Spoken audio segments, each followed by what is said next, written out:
Echoes of Crime, The Atlantis Deception, A Honeymoon Drowned in Blood. Subscribe to Echoes of Crime and hit the like button if you are ready to uncover the dark secrets that luxury walls can hide. The Persian Gulf lapped gently against the artificial shores of the Palm Jumeirah, its crystal waters mirroring the dazzling constellation of Dubai's skyline. From the floor-to-ceiling windows of the Royal Bridge Suite at Atlantis, the world was a spectacle of ambition and light. Inside, the air was thick with the scent of jasmine and spent celebration. Rose petals, crimson as drops of blood, were scattered across the cool marble floor. 2 champagne flutes sat abandoned on a nightstand, one still bearing the ghost of a kiss in the form of coral lipstick. A designer wedding dress, its intricate beadwork catching shards of moonlight, was draped carefully over an ornate chair, a silent sentinel to a promise that was broken almost as soon as it was made. For Maria Santos Al Maktoum, the fairy tale was meticulously crafted and brutally short. She experienced exactly 4 hours and 17 minutes of married life before it was extinguished in an act of violent fury. Before the sun would rise, those same rose petals would be catalogued by forensics, the champagne glasses dusted for fingerprints, and the wedding dress bagged as evidence. The romantic ambience would be utterly erased, replaced by the harsh, unforgiving glare of crime scene lights and the coppery smell of blood. To understand the profound tragedy of this night, we must journey back to the origin of the woman at its heart. Maria Santos entered the world not in a sterile hospital, but in a cramped, sweltering room above a sari store in Tanda, Manila's most notorious and desperate slum. Here, the narrow alleyways themselves seemed to sweat with the stench of sewage and faded dreams. Children played barefoot between mountains of overflowing garbage, while mothers hung laundry on lines strung between ramshackle homes, a fleeting attempt at normalcy. Maria's mother, Luz, was just 19, abandoned by the father and working 3 back-breaking jobs to keep her family from crumbling. Her hands were permanently stained with bleach from cleaning offices before dawn. Her spirit perpetually weary from selling vegetables in the market by day and mending neighbors' clothes late into the night. Yet, in this environment of overwhelming hardship, Luz nurtured a fierce flame of hope in her daughter.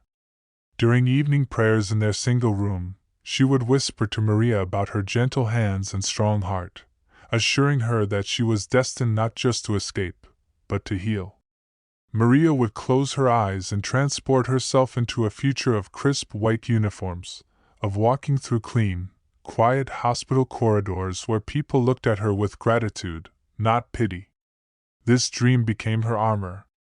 It sustained her through gnawing childhood hunger, through studying by flickering candlelight when the electricity was cut off, through wearing the same school uniform for 3 years until it was more patched than original fabric.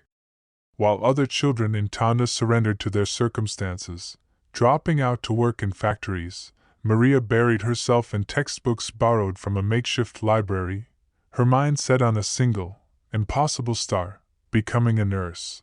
That star began to align when Sister Catherine, a nun running a scholarship program for exceptional slum students, noticed Maria's unbreakable resolve and stellar grades.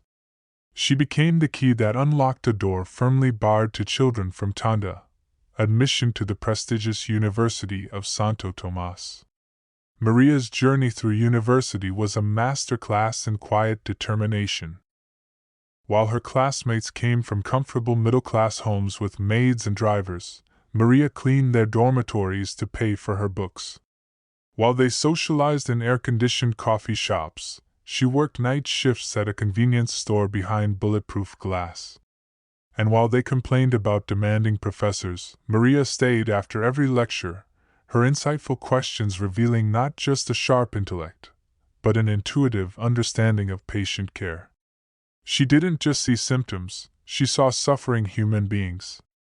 Her professors took note of the student whose gentle touch could calm a crying child and whose patient explanations could soothe a confused elderly patient.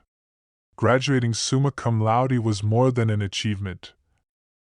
It was a seismic shift in her family's destiny.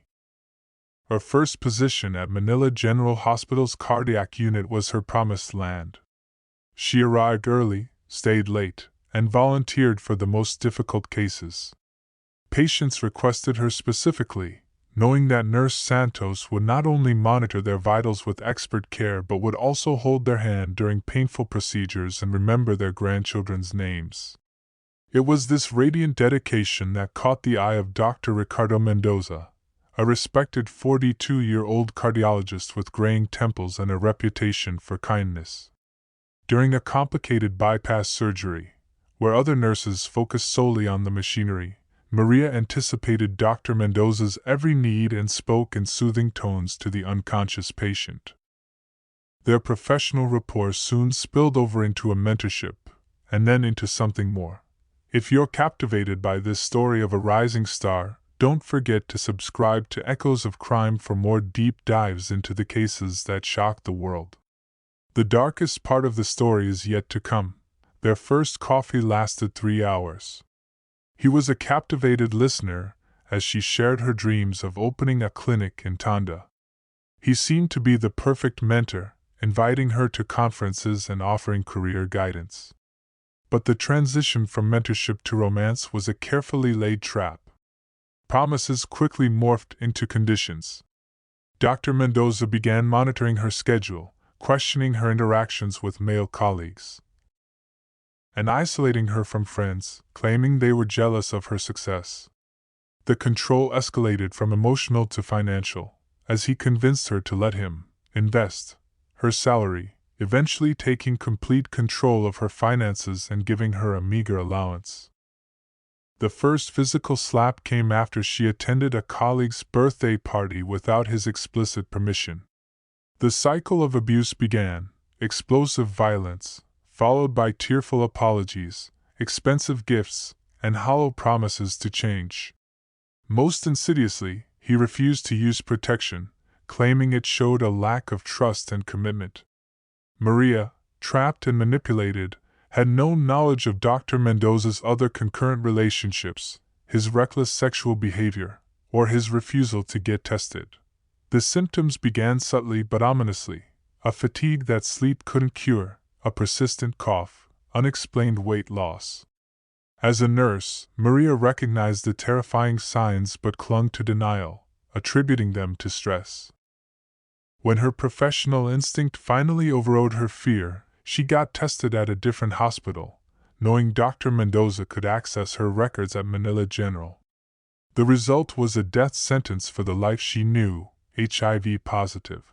When she confronted him, the kind mentor vanished, replaced by a monstrous stranger. He denied everything, accused her of infidelity, and threatened to destroy her career. The next day, she found herself transferred to the night shift in the hospital morgue. Desperate to escape him and her shattered past, Maria meticulously planned her escape to Dubai, timing her medical exams for the visa to coincide with optimal viral suppression, ensuring her status would remain undetected. As the plane lifted off from Manila, she touched the pill container in her bag, whispering a prayer for a new beginning. In the sterile, efficient halls of Dubai American Hospital, Maria believed she had found her redemption. It was here she met Faris Al Maktoum during his mother's cardiac consultation. At 48, Faris presented himself as a man of quiet, traditional charm, a respectable middle-class developer with a reputation for honesty. He was drawn to Maria's humility and genuine care, so different from the deference others showed his family name. Their courtship was traditional and respectful, a balm to Maria's traumatized soul. He learned Tagalog phrases, attended Mass with her, and won over her family. To Maria, he was salvation. But this salvation was built on a foundation of sand, her terrible secret. The guilt was a constant companion, growing with every tender moment. She drafted and discarded countless confession letters, her fear of losing this second chance at life paralyzing her. When Faris proposed with his grandmother's ring, she said yes through tears of joy and sheer terror. The tension is building. Like this video if you're on the edge of your seat, wondering how the facade will crack. The wedding at Atlantis was a beautiful fusion of two cultures, a symbol of hope. Maria's plan was to confess everything during their honeymoon in the Maldives, away from all pressures. But fate, and a careless suitcase, intervened. After the celebrations, as Maria washed away the day in the suite's luxurious shower, Ferris stumbled upon her open luggage. His eyes fell on the small black medical pouch, and then on the damning Manila General Hospital envelope beneath it. The laboratory report inside left no room for doubt: HIV positive, with a history stretching back 3 years. When Maria emerged from the bathroom, the sight of her husband sitting on the bed, her medical history spread before him, froze the blood in her veins. The confrontation began quietly, his voice eerily calm as he dissected her deception. Her tearful explanations about Dr. Mendoza, her plan to tell him the medications that made transmission virtually impossible, sounded like pathetic lies to a man for whom honor and purity were sacred. The argument escalated into a violent storm, shattering the suite's serene illusion. Rose petals were crushed underfoot, furniture was overturned, and a champagne bottle exploded against marble. Neighbors reported the sounds of a struggle, of desperate cries that were suddenly silenced. Maria, with the instinct of a survivor, fought back fiercely, her nails clawing at his face and neck, but she was no match for his rage. Faris Al Maktoum manually strangled his wife, ending her life on the very sheets that were meant to symbolize their new beginning. His call to the front desk was a performance of cold-blooded calculation, claiming his bride had simply collapsed. But the evidence was a chorus of truth against his lies. The paramedics noted his unnatural calm and the defensive wounds on Maria's hands. Detective Ahmed al-Rashid saw a staged scene and the unmistakable bruises of strangulation around Maria's neck. The DNA under her fingernails was a perfect match for the scratches on Faris. And the investigation soon uncovered a chilling pattern: a similar death of a young woman in Morocco years earlier, linked to Faris after a perceived betrayal. At trial, the defense painted a picture of a man driven to temporary insanity by a devastating betrayal. But the prosecution systematically dismantled this narrative, presenting a man with a history of coercive control and narcissistic rage for whom the ultimate sin was not the illness, but the challenge to his authority and the stain on his honor. The evidence from 2 continents was undeniable. Faris was convicted of murder and sentenced to 20 years in prison. The story of Maria Santos is a haunting echo that resonates far beyond the luxury of an Atlantis suite. It is a tragic symphony composed of poverty and ambition, of predation and survival, of a desperate secret and a deadly rage.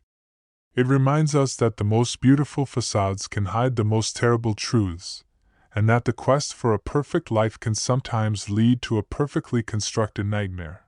This has been Echoes of Crime.